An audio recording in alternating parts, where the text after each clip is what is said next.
Study IQ IAS, अब तैयारी हुई affordable. Recently, there was an article in Frontline magazine by one of the lawyer from the Madras High Court, Shriram Panchuji, and some of the options, some of the way out for better judicial system in India was discussed. So the topic goes: what does the judiciary in India needs as reforms? And the reforms are, some of the reforms are very novel, new in idea, which we do not come across in the academic books. So you all are welcome to the class, to the lecture. Let us go forward. So the lower judiciary, maximum cases of the whole total number of cases, for more than 5 crore cases that we have in India as part of the backlogs, those are at the level of lower judiciary. So lower judiciary में जो focus है judging पे, परंतु सुबह के case में क्या होता है कि checking petition, application, counter affidavit आया या नहीं आया, इस चीज में जो जज का फ्रेश माइंड है यूज हो जाता है। सो इसमें जो जज हैं हमारे लोअर कोर्ट्स में, वो अपना जो शुरू के आवर्स हैं यहाँ पर खर्च कर देते हैं और उनका जुडिशियल माइंड जो बेहतर डिसीजन मेकिंग के लिए यूज होना चाहिए वो यूज नहीं हो पाता है। So administrative work not judicial can be handled by junior registrar, और जो शेड्यूलिंग और पेपर्स चेक करने में, फाइल्स के ऊपर चेक करने में व्यस्त रहकर अपना योगदान दे सकते हैं, और जुडिशियल ऑफिसर का जो पर्टिकुलरली जज साहब है उनका कुछ समय बचा सकते हैं। ऐसा प्रयास किया जाना चाहिए। एक दूसरा, एडजॉर्नमेंट कल्चर। अब हर किसी को ये भाता तो नहीं ही है, परंतु यहाँ पर जो भी लिटिगेंट है और जो भी उस पर रिप्लाई कर रहा है, the party and the counter party, दोनों ही समय समय पर अपने सुविधा अनुसार क्या करते हैं, केसेस को एडजॉर्न कराना चाहते हैं, बहाने भी बनाते हैं। तो उसका कैसे सरलता से इलाज हो सकता है? एक तो अग्रीड अपॉन डेट होनी चाहिए दोनों पार्टीज को मिला के, एडजॉर्नमेंट को अवॉइड करना चाहिए, और अगर कोई भी एक साइड अपीयर नहीं हो रही है तो दूसरी साइड के आने वाले व्यक्ति के ऊपर जितना भी खर्चा हुआ है वो उस साइड वाले व्यक्ति को देना पड़े। इससे एक पेनल्टी जो लगेगी, अपने आप स्वतः ही ऐसे केसेस कम होते जाएंगे, ऐसा एक सुझाव है। और अगर कोई भी पेमेंट नहीं कर पाता है तो फिर वो केस हार जाए। लार्ज वॉल्यूम ऑफ केसेस अभी हमें देखने को मिल रहा है। बहुत सारे केसेस जो हैं लोअर कोर्ट में वो हैं जैसे चेक बाउंस केसेस, या लैंडलॉर्ड और टेनेंट के बीच का जो विवाद है, और यहाँ पर ये बहुत बड़े आपराधिक नेचर के, या जिसको हम जैसे कहें कि क्रिमिनल केसेस में 302 या 307 murder, attempt to murder, rape जैसे केसेस नहीं हैं, और ये भी केसेस सालों साल चलते रहते हैं। सो कोर्ट्स का डिले को एक्सप्लॉइट किया जाता है। अगर यहाँ थोड़ी इकोनॉमिक्स लगाएं और इंसेंटिव्स ऑफ इंसेंटिव्स का भाव देखें तो ऐसा हो सकता है कि टेनेंट वाले केसेस में यदि कोई एविक्शन नहीं कर रहा है तो उसको 10% जब से उसने ओवरस्टे किया है तब से लेके और ऑक्यूपेशन तक उसको पैसा देना पड़े। ऐसे केसेस में अपने आप ये जो लैंडलॉर्ड वाले केसेस हैं कम हो जाएंगे। ऐसे ही जो चेक बाउंस के केसेस हैं वहां पर भी जब से चेक बाउंस हुआ है और जब तक कोर्ट का ऑर्डर आए उसको पर ईयर के हिसाब से कुछ पैसा देना पड़े जो आपकी विपक्षी पार्टी है। सो इस तरीके से जो ये बहुत ही बड़ी मात्रा में क्लॉग्ड है कोर्ट इनसे, और ये बहुत बड़े मुद्दे नहीं हैं, ये छोटे आपराधिक मामले उस स्तर के नहीं है, ये इनका सॉल्व हो सकता है। और पब्लिक एडमिनिस्ट्रेशन का जो बैच है वो आपका 14 सितंबर तक आपके लिए स्वागत कर रहा है, आपके एडमिशन का इंतजार कर रहा है। आपको SC लाइव कोड का यूज करना है। 15,999 में ये पूरा कोर्स आप अवेल कर सकते हैं। यहाँ पर आपको 1 to 4 daily classes, previous year questions के डिस्कशंस, और आपको PDF नोट्स, साथ में हैंड रिटन नोट्स जो स्कॉलर के द्वारा क्लास के नोट्स बनाए जाते हैं वो भी मिलेंगे। इसके अलावा answer writing, live answer writing practice भी होगी। इसके अलावा आपको बहुत सारे केस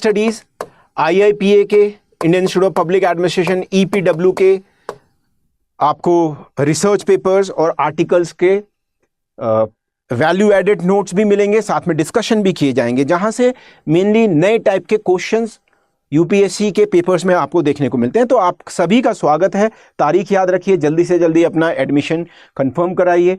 1 बजे रोजाना क्लासेस होती हैं, साथ में आपके एससी लाइव कोड आपको यूज करना है।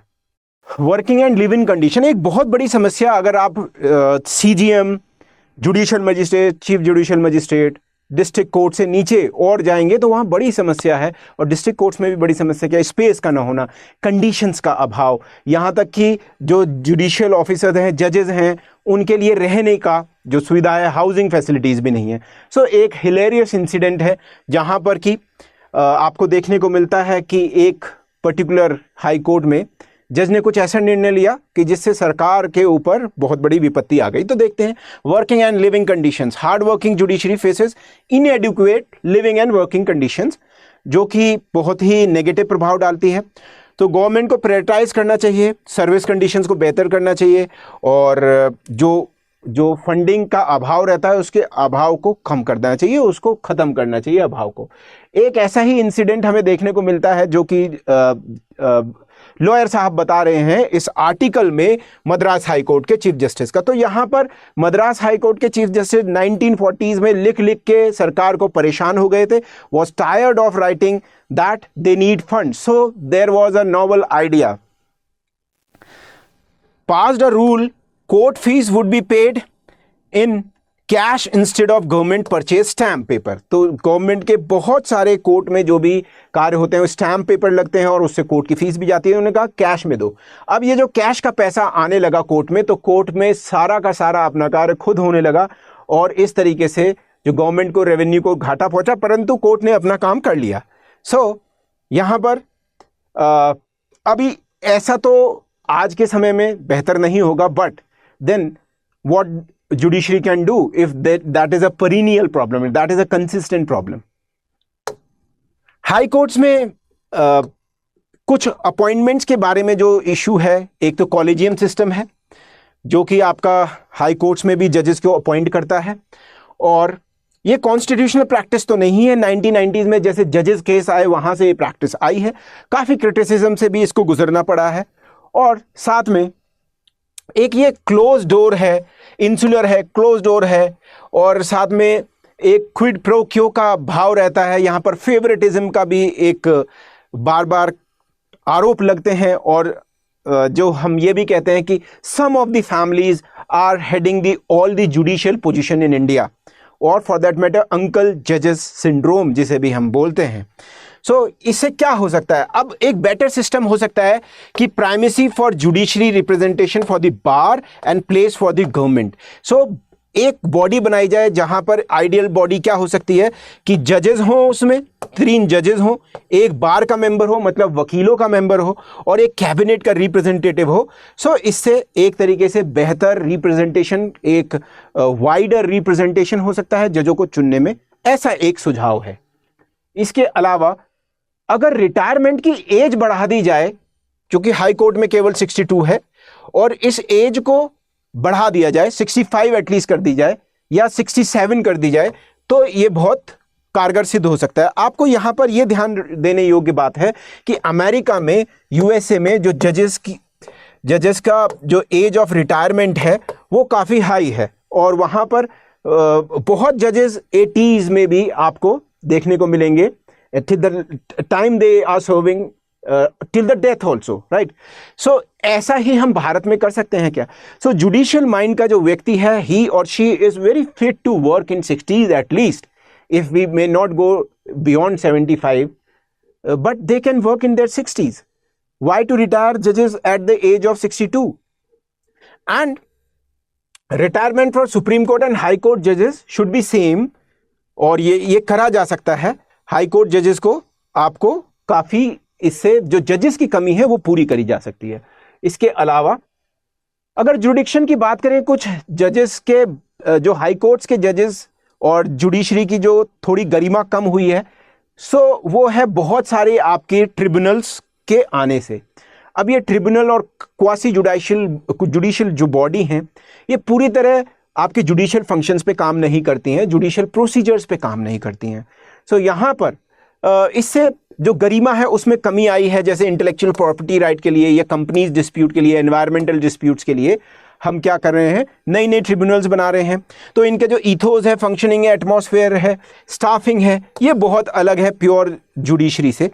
और ग्लोरी अगर ये कम हो तो वापस आ सकती है हाई कोर्ट्स की glory. Having said that, since the article is being written from the perspective of a practitioner who is at high court, that may not be the very best solution from our point of view, because हमें पता है कि tribunals के आने से बहुत बड़ा जो लोड है वो भी कम हुआ है जुडिशरी पे। So that is the one of the point कि या हम कह सकते हैं रैशनलाइजेशन होना चाहिए। ट्रिब्यूनलाइजेशन ऑफ सारा जस्टिस सही नहीं है, रैशनलाइजेशन होना जरूरी है कि किन मामलों को ट्रिब्यूनल्स में जाया जाए और किन मामलों में एक बार और देखा जा सकता है कि जुडिशियल माइंड इन पर्टिकुलरली जरूरत है। और ट्रिब्यूनल्स में भी जुडिशियल बैकग्राउंड के लोग होते हैं, साथ में एक्सपर्ट होते हैं, पर एक्सपर्ट माइंड्स के पास स्पेशलाइजेशन तो है पर जुडिशियल माइंड की कैपेसिटी नहीं है। हम आगे बात करें ऑनलाइन जस्टिस की, तो कोविड-19 जो था वो इन अ सेंस एक बहुत ही अपॉर्चुनिटी था, जिसकी वजह से एक कंपल्सिव मैनर में हमारे यहाँ बहुत सारी चीज़ों में इंटरनेट का पेनिट्रेशन हो गया। सो आईसीटी का यूज़ करते हैं अगर, सो रिवोल्यूशनाइज हो सकता है ऑनलाइन वर्क, एफिशिएंसी बढ़ सकती है और लिटिगेंट्स, लॉयर, कोर्ट सभी को बेनिफिट हो सकता है। सो ज़्यादा से ज़्यादा जस्टिस एडमिनिस्ट्रेशन में इसको यूज़ करा जाना चाहिए। इसके साथ साथ रिसेंट एक प्रॉब्लमेटिक एरिया हमें देखने को मिला था कि कोविड के बाद कुछ हाई कोर्ट्स के जजेस ने ऐसा अपील किया था कि they want to go back to the pre covid times in terms of physically appearance, or for that matter not using online resources which were placed at the judges level, at the courts level। वहां पर कुछ cases में आपने supreme court ने भी रेप्रीमेंड किया है, डांटा है, एक तरह के समझाया है कि ये बेहतर नहीं होगा और जजेस को अपना एटीट्यूड बदलना होगा, पर्टिकुलरली हाई कोर्ट लेवल पे, और जो इंफ्रास्ट्रक्चर है उसका बेहतर यूज़ करें। अगर ये बेहतर यूज़ करा जा सकता है तो बहुत सारे जजेस जो अब रिटायर हो गए हैं, जो रिटायर हो चुके हैं, वो जजेस को भी यूज़ करा जा सकता है, रिटायर्ड जजेस को यूज़ करा जा सकता है जो कि घर पे हैं और रिटायर हैं, उन जजेस का ऑनलाइन जस्टिस डिलीवरी में यूज़ हो सकता है अगर हम इसको बेहतर ढंग से यूटिलाइज कर लेते हैं ऑनलाइन फोरम्स को। और ये बार के मेंबर्स को भी अडॉप्ट करना होगा ऑनलाइन प्रोसीडिंग्स को, साथ में आपके जो भी जुडिशरी के ऑफिसर्स हैं या लिटिगेंट्स हैं उनको भी आना होगा। At the same time, as I have told you, the people who are retired can be used as extra resources. There is time flexibility also, can be used in the evening sessions, और some petty cases can be sent over there। इससे लाभ हो सकता है, जो वर्तमान में जजेस बैठे हैं उनके ऊपर जो दबाव है वो भी कम हो सकता है। इसके अलावा appeal from high court now go to supreme court. They are दो मेथड हैं और हाई कोर्ट से सुप्रीम कोर्ट जाने में। एक तो या तो हाई कोर्ट खुद फिटनेस की अपील करे, ये सुप्रीम कोर्ट जाने योग्य मुद्दा है, या फिर आर्टिकल 136 में special leave SLP, special leave petition के थ्रू। स्पेशल लीव पिटीशन का ही ज़्यादा यूज़ करा जाता है, और जब special leave petition supreme court जाती है सो वहाँ पर एटलीस्ट 2 हफ्ते के 2 दिन जो सुप्रीम कोर्ट के रिसोर्स है जजेस के रूप में, वहाँ पर वो उसकी छटनी करते हैं which are appropriate and which cross the threshold of judicial aspect in terms of being admitted, और 90% से ज़्यादा वो रिजेक्ट ही हो जाती है। परंतु एक हफ्ते में इन SLP से, जो कि आप देख रहे हैं जजेस of the supreme court here SLPs on Monday and Friday, यहाँ पर बहुत बड़ा रिसोर्सेज जो है टाइम के रूप में, ह्यूमन रिसोर्स के रूप में सुप्रीम कोर्ट के लेवल पे आपका यूज़ हो जाता है, मिस यूज़ हो जाता है। तो क्या किया जाना चाहिए? 2 दिन तो ये ही डिसाइड करने में लग जाते हैं किन केसेस को रिजेक्ट करना है। सो वेस्ट ऑफ कॉन्स्टिट्यूशनल, बहुत ज़्यादा टाइम खराब होता है। सो अभी क्या किया जाना चाहिए? यहां पर ये देखा गया है कि 90% of the cases have the error of law, but जजेस reject them to avoid adding to supreme court list. अब इसके लिए सॉल्यूशन है प्रॉब्लम का, इंटरमीडिएट कोर्ट ऑफ अपील हो सकता है 4 और 5 पार्ट्स ऑफ द कंट्री, जहां पर यह देखा जाए कि कौन से केसेस क्या सुप्रीम कोर्ट में एसएलपी लगाने लायक हैं भी या नहीं, सुप्रीम कोर्ट का बहुत रिसोर्सेज का समय बच सकता है इससे। सो एड्रेस ये जो आपके इंटरमीडिएट कोर्ट्स होंगे in between the high court and the supreme court, they can address the error of the law of the judgment and reserve the supreme court for only constitutional cases and cases of public importance, जहां पर बहुत ही महत्वपूर्ण जन सामान्य की problems की बात है या फिर जहां पर कॉन्स्टिट्यूशनल क्वेश्चन अराइज हो गया, ऐसे ही केवल केसेस जाने चाहिए सुप्रीम कोर्ट के पास। इसके अलावा सुप्रीम कोर्ट में जो आपका बेहतरी के प्रयास कराए जा सकते हैं वो ये हो सकते हैं कि कॉलेजियम सिस्टम जो कि आया, parliament, state assembly, lawyers, academicians, commentators और सब लोगों ने इसको, बहुत सारे लोग चाहते हैं कि ये इससे फेयर एक प्रोसेस आए हमारे देश में। Supporters of collegium seeks to eliminate system which no legal validity and under performance, जो करता है और बेसिकली इसकी लीगल वैलिडिटी तो है नहीं, साथ में इसमें आपका एक सेंस ऑफ ओपेकनेस भी है।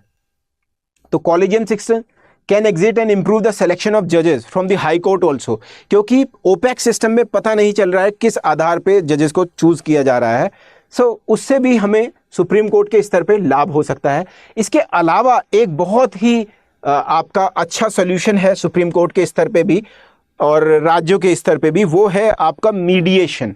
सो इंडियन मीडिएशन सर्विस का आना किसी भी स्टेज पे बेहतर हो सकता है, पर्टिकुलरली प्री लिटिगेशन स्टेज पे भी, और बाद में भी इसको आप अप्लाई कर सकते हैं, क्योंकि जैसे आप देखेंगे पर्टिकुलरली जो केसेस आपके फैमिली डिस्प्यूट से भी केसेस हैं, वो लोअर कोर्ट से जब हायर कोर्ट में भी जाते हैं, हाई कोर्ट में भी जाते हैं अपील के थ्रू, वहां भी प्रयास किया जाता है कि वकीलों के माध्यम से एक सेंस ऑफ मीडिएशन कराया जाए। ये प्रोसेस है। और प्री लिटिगेशन स्तर पे भी अगर मीडिएशन के थ्रू कुछ केसेस हल हो जाते हैं, जो कि बहुत बड़ी संभावना है और अभी भी माध्यम है पर वो कम है, तो इसका इंडियन मीडिएशन सर्विस लाई जा सकती है with both permanent and short service employment. और महात्मा गांधी जी की बात करें तो उन्होंने इस चीज़ को काफ़ी जोर दिया था और उनका मानना था कि जो लॉयर्स हैं, लॉयर्स किसी भी दो पार्टीज को मिलाने का काम करना चाहिए, ना कि और उनमें मतभेद का काम करना चाहिए। So the Mahatma, for the Mahatma Gandhi, the person writer is saying, if we care to remember, said, I realized that the true function of the lawyer was to unite parties driven asunder. So असली purpose ये है कि जो parties अलग हो गई हैं, मतभेद आ गया है, उनको मिलाने का काम है। अगर आप यहाँ पब्लिक एडमिनिस्ट्रेशन के कोर कॉन्सेप्ट की बात करें तो मैरी पार्कर फॉलेट, वहां पर उन्होंने भी कंस्ट्रक्टिव कॉन्फ्लिक्ट की बात करी है।